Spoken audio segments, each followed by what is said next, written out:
رحلة العودة من جدة للقاهرة. مسافرين العودة من جدة للقاهرة. أنا الرحلة دي أنا بسميها رحلة الجبروت والبركة.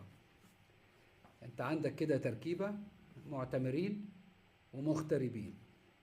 فأنا بسميها فعلا كده على مدار السنين دي كلها. على فكرة على مدار السنين ما اتغيرتش، بتتطور بتزيد يعني. هي سلبيات جامدة جدا، مفيش فايدة فيها، بالعكس احنا بنضيف عليها اضافات حلوه قوي كده. احنا نختلف عن الاخرين يعني. اول حاجه من مطار الملك عبد العزيز، داخل مطار الملك عبد العزيز بجد، وبعد كده هننتقل لداخل الطياره، وبعد كده لما نوصل مطار القاهره.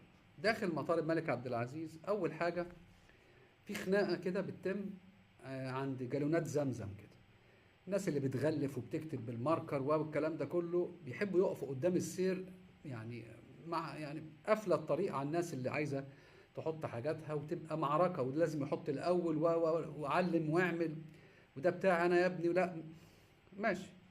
سلوكيات كده وثقافه معينه مش هتتغير.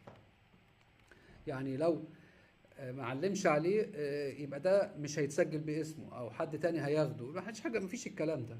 يعني انت بالرقم وخلاص على كده. طيب، تاني حاجة بتقابلك التكتيك بتاع الوزن الزيادة. ده موضوع رهيب. فعند ميزان الشنط كده تبدأ المفاوضات. لو الموظف لقى عندك 5 كيلو زيادة مثلا، تبتدي فتح الشنط وفرش الشنط على الأرض في الصالة. يطلعوا الجواكت، يطلعوا مش عارف ايه، يلبسوه، ياخدوا حاجات في